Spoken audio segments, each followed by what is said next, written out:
Je vous présente la Ford Mustang, la voiture la plus populaire au monde.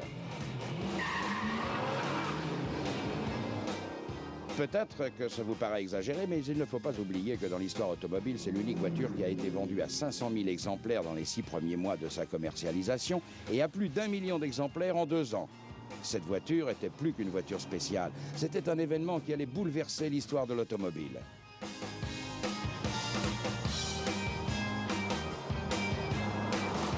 C'est une voiture qui a été pensée de manière originale. Ce n'était en aucun cas pour répondre aux importations. Son idée est unique. Elle a été conçue pour répondre à la demande de la génération du baby-boom qui arrivait en âge d'acheter des voitures. La Mustang représente la chimie complète des capacités de marketing de Ford et de son ingénierie. Les premières générations de Mustang étaient des voitures sportives en apparence, mais elles n'ont jamais battu de record. Dans les années qui ont suivi, Ford a réussi à améliorer cette voiture pour la vendre à des millions de clients, une voiture de sport mais aussi une voiture de luxe et surtout un muscle car par excellence. Et comme la Mustang a connu un succès immédiat, elle a donné naissance à un modèle mémorable et très prisé des collectionneurs, la Shelby GT 350 et la GT 500. La Mustang était en fait une des 2 cartes maîtresses sur laquelle comptait Ford pour détrôner la Corvette qui était l'unique voiture de sport à l'époque. L'autre carte fut le partenariat avec un pilote de course de légende, Carroll Shelby. Les modèles Mustang qui ont porté le nom de Shelby étaient vraiment des voitures hors du commun. Elles furent le symbole du succès de Détroit dans la conception du muscle car exceptionnel.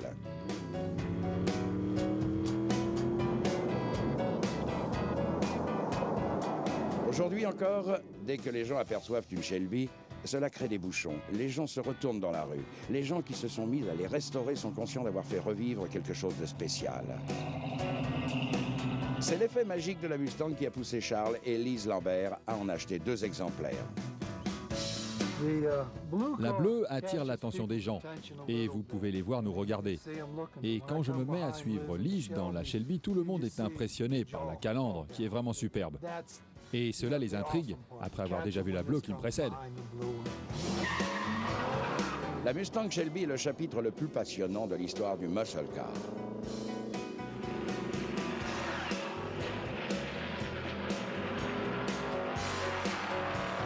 Ford s'est toujours placé en tête dans les compétitions. On ne peut se permettre de défier Ford et personne ne battra une de ces voitures. Ford a toujours fait de la compétition pour une bonne raison. Le constructeur a toujours voulu battre son rival Chevrolet, non seulement sur circuit, mais surtout au niveau des ventes. Les 2 étant liés, Ford devait toujours faire mieux que Chevrolet.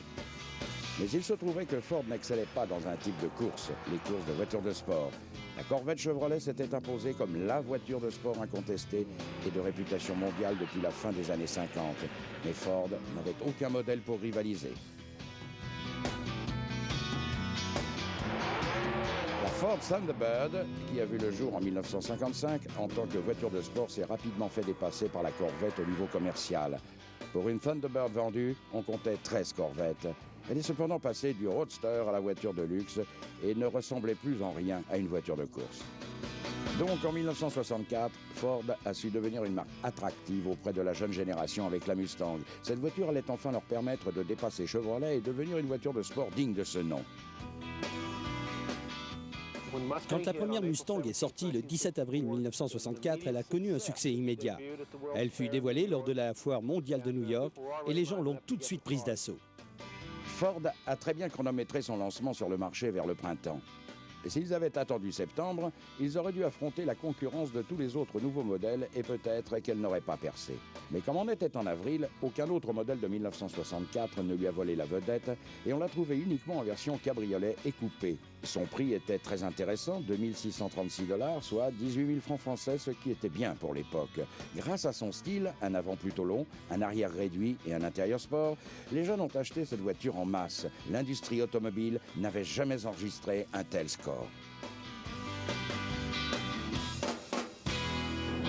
De nos jours, on fabrique les voitures à 300 000 ou 350 000 exemplaires par an pour une voiture qui domine le marché. Alors qu'en 1965, Ford a construit 1 159 000 Mustangs. C'est un record de vente qui n'a toujours pas été égalé à ce jour. Les Mustangs n'ont pas été conçus pour battre des records, mais plutôt pour répondre à la demande de jeunes, avides de sensations fortes, qu'allait leur offrir une voiture de sport combinée au luxe et à la fiabilité d'une bonne vieille américaine. En 1965, Ford a commencé à améliorer ses performances. Ils ont sorti une version qui se distingue par son arrière profilé, que l'on appelle le 2+2, et ce modèle était disponible avec plus d'options au niveau du moteur, y compris le moteur 289 V8 4600 cm3 qui l'a rendu aussi belle que rapide. Au bout de quelques mois de production, Ford a lancé le moteur K-Code qui faisait 4600 cm3. Il était équipé d'un carburateur à quadruple corps. Cela ne vous retournait pas, mais ce moteur avait de bonnes performances. C'était un peu la version américaine de la voiture de sport.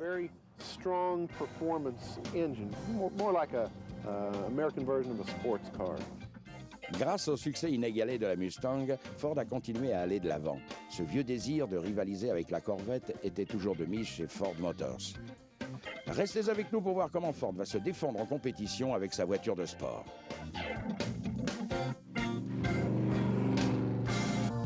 Chez Ford, on était convaincu que les compétitions étaient bonnes pour l'image de marque et contribuaient à perfectionner la voiture. En 1964 et 1965, Ford améliorait les performances de ses voitures toutes les semaines. Le slogan « Total Performance » ne servait pas uniquement à faire de la pub, c'était plutôt leur mission. Cela signifiait que Ford allait toujours se trouver en tête. Ce n'était pas la théorie de General Motors dont la direction n'a jamais cru que les courses automobiles aient une conséquence positive sur les ventes. La marque a cessé de sponsoriser les courses en 1963. Depuis lors, tous les stands de course sont devenus le fief de Ford qui a enfoncé le clou en se battant contre Dodge ou Plymouth, une fois par semaine de Darlington à Martinsville, en faisant vibrer la foule et en vendant moult Ford Galaxy.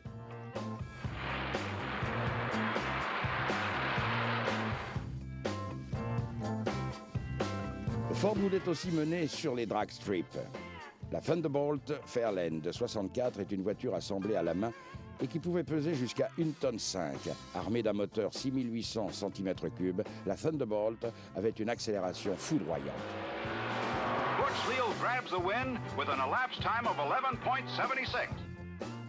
L'apogée de Ford dans une compétition fut sûrement lors de la victoire de Jim Clark sur la Lotus V8 à Indianapolis en 1964.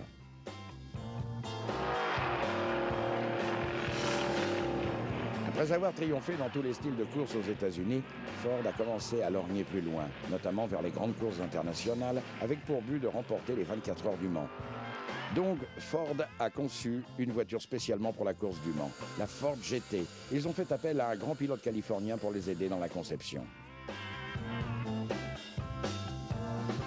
Mon nom est Carroll Shelby et les bonnes performances, c'est toute ma vie. Carroll Shelby est le symbole américain de la course automobile.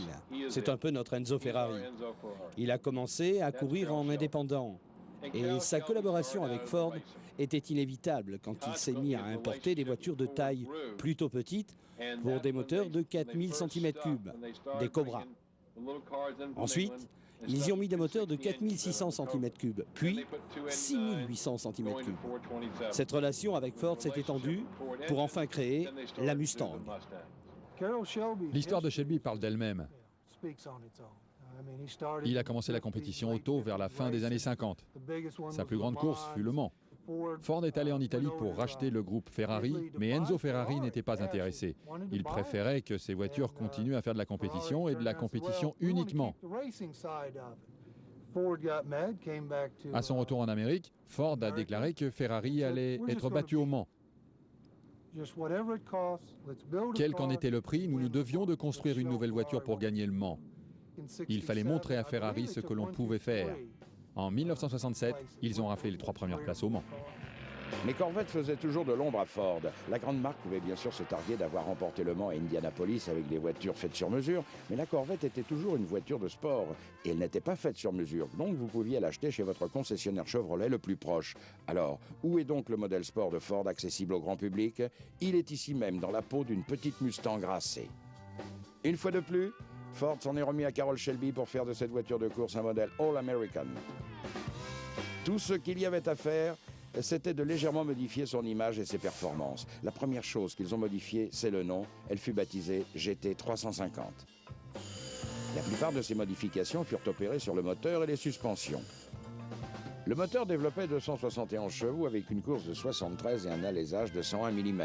Quand Shelby y a ajouté un gros carburateur, un relais CFM 715 sur une tubulure d'admission en aluminium, ainsi qu'un collecteur d'échappement tubulaire, on est tout de suite passé à 306 chevaux.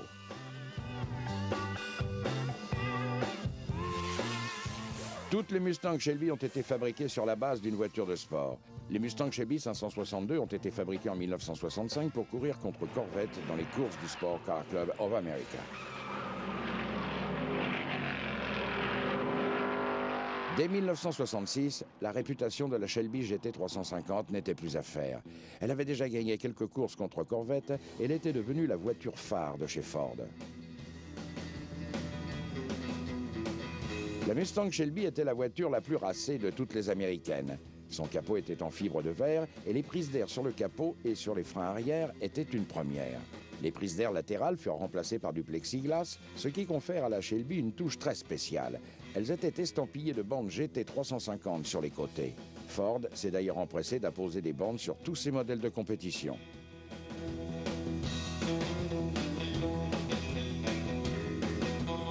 L'intérieur de la Shelby de 1966 était très urbain. Les sièges baquets étaient en vinyle et elle était équipée de ceintures de sécurité de compétition. Le tableau de bord comprenait 5 compteurs, le volant était en bois et on avait ajouté un tachymètre.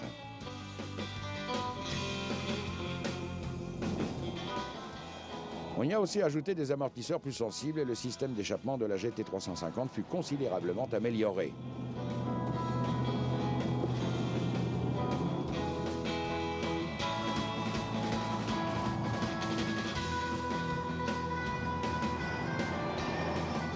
La Mustang Shelby est devenue tellement célèbre que la société de location de voitures Hertz a commandé à Ford des modèles spéciaux. Elles étaient toutes peintes en noir et or. Cette GT 350 Hertz pouvait se distinguer grâce à ses jantes avec l'insigne Hertz au milieu. Il y avait aussi un H après le GT 350 sur les bandes latérales. Les clients de chez Hertz étaient très contents de découvrir que pour 17 $ par jour, 110 francs environ, et 17 centimes du kilomètre, ils pouvaient jouer les Fangio jusqu'à la fin de la période de location. Ils ont fabriqué 1000 modèles Hertz. 85 d'entre elles avaient un boîtier 4 vitesses. Le reste était équipé d'un boîtier automatique.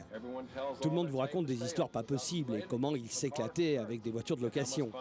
Ils s'éclataient tellement que la société Hertz a décidé de retirer cette voiture de la location au bout d'un an.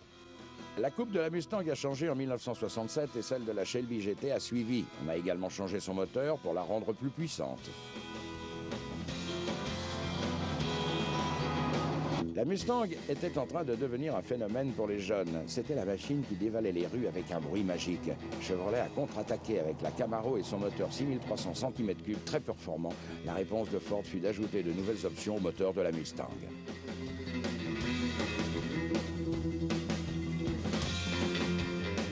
Jusqu'en 1966, le département des moteurs ne voulait pas aller au-delà du petit moteur 4600 cm3. Mais en 1967, le moteur fut reconçu et les ingénieurs ont revu le compartiment moteur pour pouvoir y mettre un gros moteur. Le plus gros moteur à l'époque était un 6300 cm3. Le 6300 cm3 avait un autre avantage, il avait la même taille que celui qui équipait les voitures de police. La Shelby était déjà habituée à ces séries de moteurs Ford, ayant déjà été équipée de moteurs 6900 cm3 pour les courses de Daytona et du Mans. Quand Ford a mis ce moteur dans les Mustangs, cela a défrayé la chronique au niveau des performances. Ce moteur est un Police Interceptor 6900 cm3, ce qui développe 355 chevaux. Et officiellement, pour pouvoir assurer une telle voiture, il fallait diminuer les chevaux. Je pense plutôt qu'elle en fait dans les 400 ou 410. Ce serait plus réaliste. Il comprend un carburateur à quadruple corps doté d'une tubulure d'admission en aluminium, des collecteurs en fonte et une compression de 12,5 pour compléter le tout. C'est en fait un moteur de course que l'on a adapté.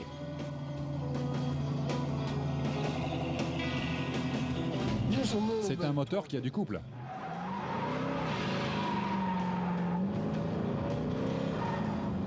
Ce moteur qui équipait la nouvelle Mustang avait besoin d'un nom. Shelby l'a baptisé la GT500. On ne pouvait jamais confondre cette voiture avec une autre dans la rue. La GT500 de 1967 était équipée de prises d'air en fibre de verre ainsi que de phares anti-brouillard au milieu de la calandre. À l'arrière, on avait changé le spoiler ainsi que les phares. Tom Fraser est l'un des plus grands collectionneurs de voitures, de Mustang en particulier. Pour moi, cette voiture est la meilleure en termes de muscle car. Le volant est en bois, elle développe une puissance massive. Elle a été sous-estimée à 350 chevaux. Je pense que ce modèle de 1967 est tout simplement fabuleux.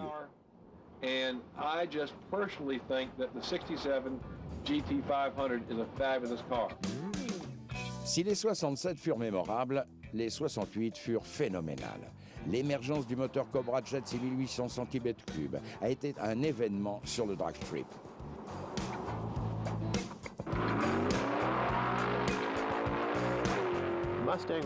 Les Mustangs sont vraiment révélés au printemps 68 quand la Cobra Jet est sortie. Le moteur a été mis au point par un concessionnaire Ford de Rhode Island, Tascaford. Et ce type était vraiment au parfum de ce que voulaient les jeunes de l'époque. 1968 fut une année décisive pour la Mustang Shelby. Ce fut l'année où Ford et Shelby se sont séparés. Shelby avait perdu son image de champion de course. La Shelby était devenue plus luxueuse, raffinée, mais toujours puissante grâce au moteur Ford. C'est cette combinaison qui va faire que la Shelby 68 fut la plus vendue des Shelby. Des sièges baquets, un tableau de bord somptueux, des chromes et un aménagement intérieur en bois qui allait en faire la rivale de la Thunderbird en ce qui concerne son style. La Shelby GT a vraiment changé de coupe en 1969. On montait encore d'un cran ce qui concernait les apparences, comme les insignes, les spoilers.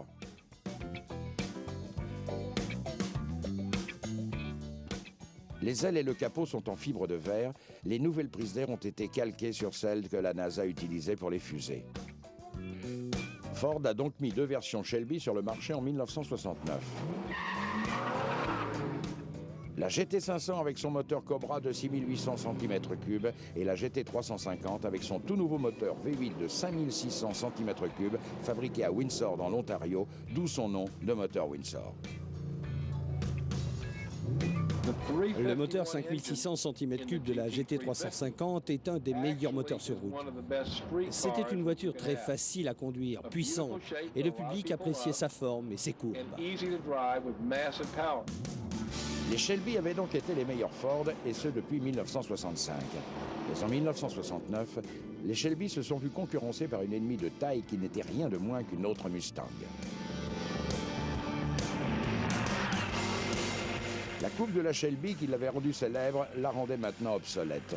Les nouvelles séries de compétition s'appelaient les Trans-Am et Ford avait conçu la Boss 302 dans l'unique but de dominer la Camaro Z28 dans la série des Pony Cars. Ford avait enfin réussi à construire une voiture de sport qui avait du panache, et ce, sans l'aide de Carroll Shelby.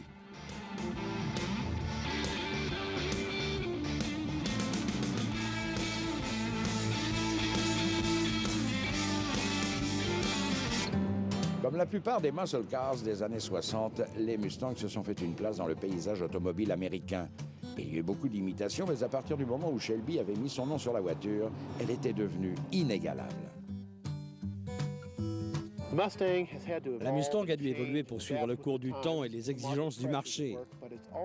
Mais ça a toujours été une voiture de sport peu onéreuse et qui vous procure bien du plaisir.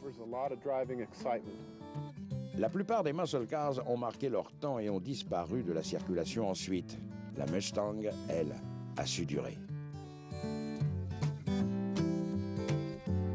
Tout le monde l'aime, les hommes comme les enfants ou les femmes. En général, le samedi, je vois beaucoup de pères qui viennent avec leurs fils et qui veulent faire un achat en famille. Ils veulent s'en servir pour sortir le soir, aller à un show automobile et pouvoir travailler sur le moteur de temps en temps. J'avais toujours rêvé d'avoir une Shelby. C'est quelque chose qui vous semble inaccessible et ça nous a pris 2 ans pour en trouver une que j'ai pu refaire à un prix raisonnable. Un prix raisonnable ? C'est un euphémisme pour quelqu'un qui parle d'une Shelby. Donc au bout de 2 ans, j'ai trouvé celle-là et j'ai pu travailler dessus et je suis très content de ce que j'ai fait.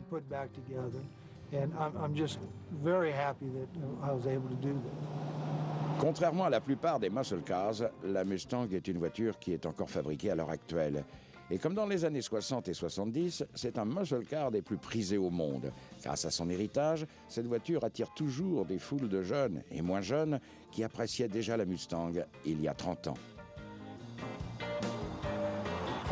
Nous nous trouvons actuellement dans une époque où les performances automobiles reviennent à la mode, mais ça risque de prendre du temps à revenir massivement du fait que nous autres, les Américains, on a plutôt tendance à être nostalgiques quand on parle du passé.